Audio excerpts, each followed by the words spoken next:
Bismillahirrahmanirrahim. Assalamualaikum warahmatullahi wabarakatuh. Alhamdulillahi rabbil alamin. Wa bihi nasta'inu ala umurid dunya waddin.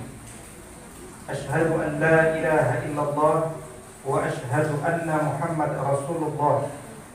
Allahumma salli wa sallim wa barik ala sayyidina Muhammad Sayyidil Mursalin wa ala alihi wa sahbihi ajma'in, amma ba'du.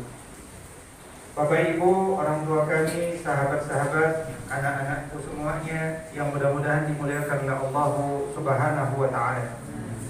Syahrul Ramadan alladzi unzila fihil Qur'an. Bulan Ramadan adalah bulan diturunkannya Al-Qur'an. Turun dari Allah ke langit dunia dalam satu kali turun. Kemudian dari langit dunia kepada qalbu Nabi Muhammad SAW diturunkan secara bertahap dengan tujuan linusabbita bihi fuadaka, mengokohkan pemahaman keimanan secara bertahap pada jiwa manusia. Kurang lebih total Al-Quran itu diturunkan hingga sempurna selama 23 tahun. Diturunkan secara bertahap, ya. Jadi yang disebut sebagai Al-Quran itu apa? Al-Quran bukan makhluk, bukan ciptaan Allah. Al-Quran adalah kalamullah, dia kalam Allah. Al-Mu'jiz, dia mukjizat yang terbesar. Al-Munazzal ala qalbi Muhammadin sallallahu alaihi wasallam, yang diturunkan langsung ke dalam jiwa Nabi sallallahu alaihi wasallam. Al-Manqulu bitawatur, diturunkan secara mutawatir dari hafalan-hafalan orang-orang sejak zaman Nabi hingga hari ini, yang membacanya al-muta'abbadu bitilawatihi, membacanya bernilai ibadah. Ketika seseorang itu mengkaji Al-Quran, maka perlahan-lahan orang yang jahil menjadi orang alim. Orang yang tidak mau tersenyum jadi senang tersenyum. Orang yang tidak pernah mencium anaknya jadi senang mencium dan memeluk anaknya. Dan seterusnya yang terjadi perubahan itu dalam jiwa orang-orang Arab di masa awal itu. Maka lengkap sempurnalah Al-Quran itu diturunkan selama 23 tahun itu dengan jumlah ayat 6.236 ayat. Ayat-ayat itu kumpulan kata, ada total 77.439 kata. Kata-kata itu kumpulan huruf, ada 340.740 huruf. Kenapa huruf juga harus kita perhatikan? Karena ulama seperti Al-Imam Al-Jazairi menjelaskan bahwa jangan tinggi-tinggi ingin bicara menegakkan peradaban sebelum kita terbiasa menegakkan setiap huruf di dalam Al-Quran. Dan inilah di antara pengertian ketika Nabi mengajarkan kepada para sahabatnya, la aqulu alif lam mim harfun. Aku tidak mengatakan alif lam mim itu satu huruf. Ya memang tidak satu huruf.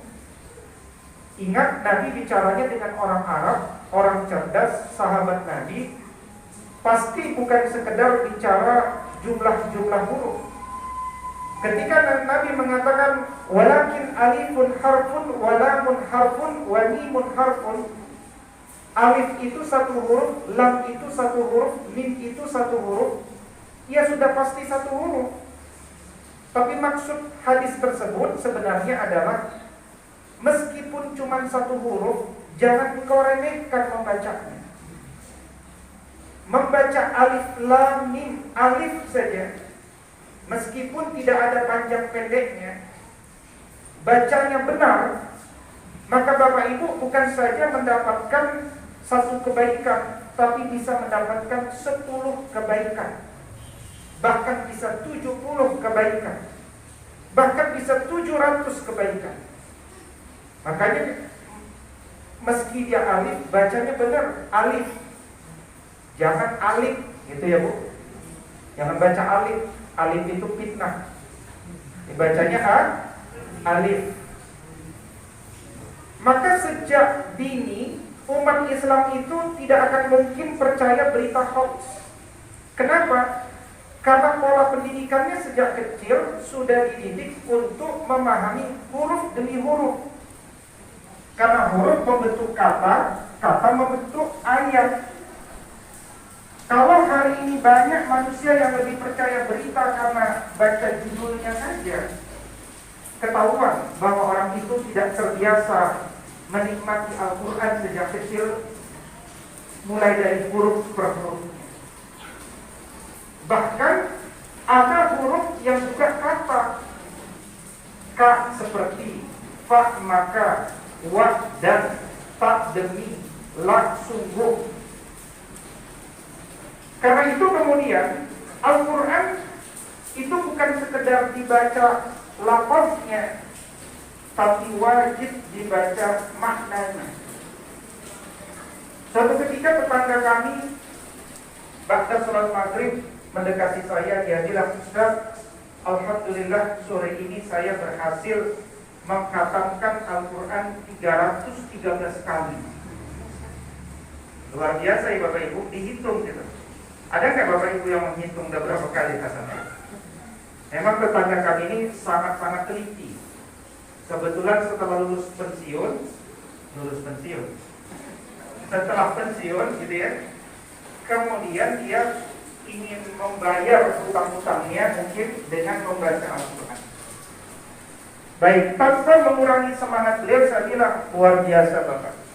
Tapi kalau boleh usul nanti yang ke-314 kali, kalau bisa setelah membaca bahasa Arabnya, baca juga terjemahnya. Kenapa? Meskipun Bapak sudah membaca 313 kali, Bapak ngerti nggak kandungannya? Enggak. Padahal Al-Quran itu wajib dipahami. Karena kalau kita nggak paham, kita kan tetap hidup. Hidup ini membuat keputusan, membuat pilihan. Referensinya apa? Kalau kita tidak pernah membaca kandungan Al-Quran, referensinya kemungkinan buku-buku barat, 7 Habits, 8 Habits, kan begitu. Maka Bapak Ibu nggak hafal Al-Quran, nggak berdosa. Anak-anak kita nggak hafal Al-Quran, nggak berdosa. Tapi kalau kita keburu wafat belum sempat memahami Al-Quran, ini yang saya khawatir Bapak Ibu. Kenapa? Karena dalam Al-Quran surat Shad, surat ke-38 ayat ke-29, Allah sampaikan di sana, A'udzu billahi minasyaitonir rajim. Kitabun anzalnahu ilaika mubarakun liyadabbaru ayatihi wa liyatadzakkara ulul albab. Kitab Al-Quran ini diturunkan kepadamu wahai Muhammad dengan penuh keberkahan. Memang dia diturunkan juga di lailatin mubarakah. Untuk diapain?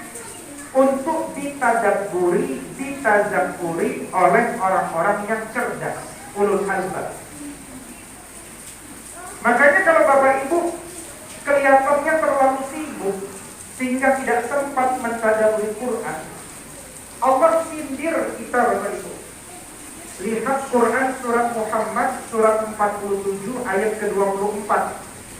Allah katakan, afala yatadabbaruna al-Quran am ala qulubin aqfaluha. Kenapa kalian tidak pernah sempat tadabbur Quran? Apakah hati kalian sedang terbunyi? Mukjizat kebesaran Al-Quran itu Bapak Ibu baru bisa kita nikmati kalau kita membaca kandungannya dari berbagai aspek. mau membandingkan ayat dengan ayat, mau membandingkan ayat kauniyah dengan ayat kauniyah, mau membandingkan sebab akibat, akibat sebab, jumlah kata, Masya Allah, baru ketahuan dia ini mukjizat besar. Tidak mungkin dibuat oleh seorang manusia yang tidak bisa membaca menulis 1400 tahun yang lalu di tengah padang pasir. Nggak mungkin. Makanya coba baca Quran surat An-Nisa, surat keempat ayat 82.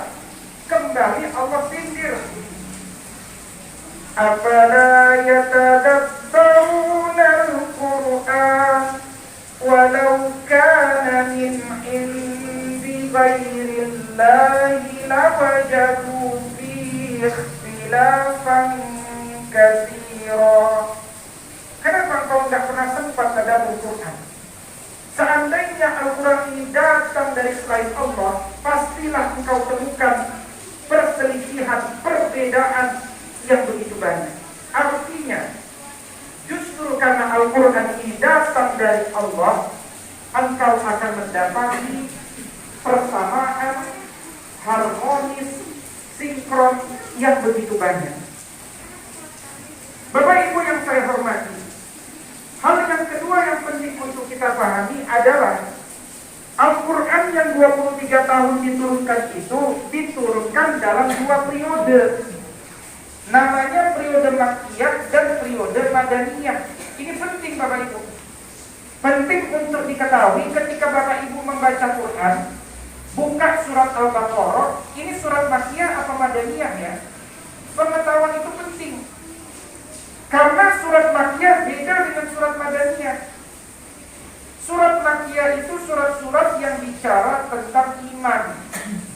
Kalau Bapak Ibu mengkaji surat Makkiyah, dan memang inilah pelajaran pertama dalam kurikulum sekolah itu, dia harusnya menuntaskan dulu surat-surat Makkiyah. Karena di situ kita belajar konsep Tuhan, konsep kenabian, konsep adab, konsep ilmu, konsep dunia, konsep rizki, konsep bahagia, konsep benar, konsep baik. Itu konsep-konsep nggak mudah dikajinya, tapi kalau udah kejawab, beriman betul kita. Karena apa? Jiwa kita aman, tidak galau. Makanya Bapak Ibu kalau saya tanya, puasa Ramadan ini baru dilaksanakan oleh Nabi, baru diperintahkan kepada Nabi ketika Nabi umur berapa tahun? Ketika Nabi jawabannya berumur 55 tahun. Usia apa tadi? Usia pensiun, ya kan? Jadi Nabi pensiun umur 55 bukan hanya sholat berjamaah tepat waktu di masjid dan bermain sama cucu, bukan. Jika Bapak Ibu program Jumat 2 itu nggak ikut Nabi. Nabi itu tidak pernah mengenal post power syndrome. Makin umur 55 sampai 63, disitulah puncak-puncaknya beban itu. Sebelumnya nggak ada diperintahkan. Puasa Ramadan baru umur 55.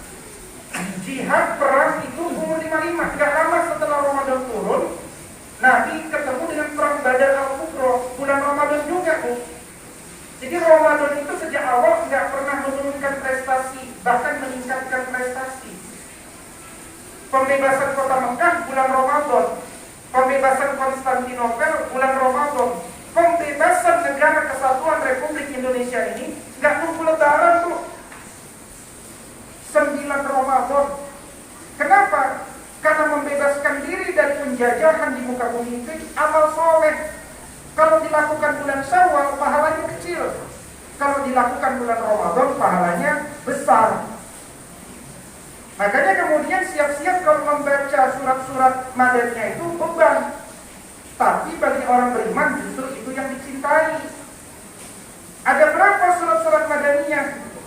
Kata Imam Mujahid, seorang tabi'in, ada 26, yaitu surat Al-Baqarah, Ali Imran, An-Nisa, Al-Ma'idah, Al-Bara'ah, Ar-Ra'd, An-Nahl, Al-Hajj, An-Nur, Al-Ahzab, Surah Muhammad, Al-Fath, Al-Hujurat, Ar-Rahman, Al-Hadid, Al-Mujadilah, Al-Hasyr, Al-Mumtahana, As-Saff, Al-Jumu'ah, Al-Munafiqun, At-Taghabun, At-Talaq, At-Tahrim, At-Tahrim ini ayat 1 sampai 10 saja. Kemudian semua juz 30 itu mudahnya itu surat Makkiyah semuanya, kecuali 2 surat saja. Apa yang 2 itu? Surat Az-Zalzalah dan An-Nasr. Idza jaa nasrullahi wal fath. Jika sudah datang kemenangan Allah dan pertolongannya, maka engkau akan melihat orang-orang berbondong masuk ke dalam agama ini. Artinya apa? Nabi sudah mau wafat. Nah, karena itu sebelum baca, sebelum mentadabbur, kita sudah tahu ini ayat kira-kira tentang apa. Maka mudah-mudahan Bapak Ibu semuanya, bersama bulan Ramadan ini, mari kita mulai perdalam Al-Quran. Dan tidak ada kata terlambat. Tukang bubur saja nasi sudah jadi bubur, tetap jualan bubur, ya kan? Ada yang bilang, Ustaz, belajar di usia tua seperti mengukir di atas air. Itu pepatah apa hadis? Pepatah apa hadis? Pepatah. Bapak Ibu percaya pepatah apa hadis? Hadisnya mengatakan tuntutlah ilmu minal mahdi ilal mahdi. Ya. Besok kita diinformasikan akan meninggal. Hari ini kita baca buku, nulis buku, nulis artikel, nanam pohon. Begitu, tidak ada matinya. Dan Abu Sufyan bin Harb saja itu luar biasa bencinya sama Islam. Tapi umur 55 tahun dia bertaubat dan sejak saat itu menisbatkan dirinya untuk agama. Mudah-mudahan bersama Ramadan kita menjadi ahlul Quran, sahibul Quran, dan Al-Quran dan puasa Ramadan. Kata Nabi, insya Allah nanti akan datang kepada Allah memohonkan syafaat kepada Bapak Ibu yang menjadikan puasa dan Al-Quran itu sahabatnya, menikmati dan mencintainya. Demikian aqulu qouli hadza wa astaghfirullah li wa lakum wallahu muwaffiq ila aqwamit thariq. Hadana Allah wa iyyakum ajma'in. Billahi taufiq wal hidayah. Assalamu alaikum warahmatullahi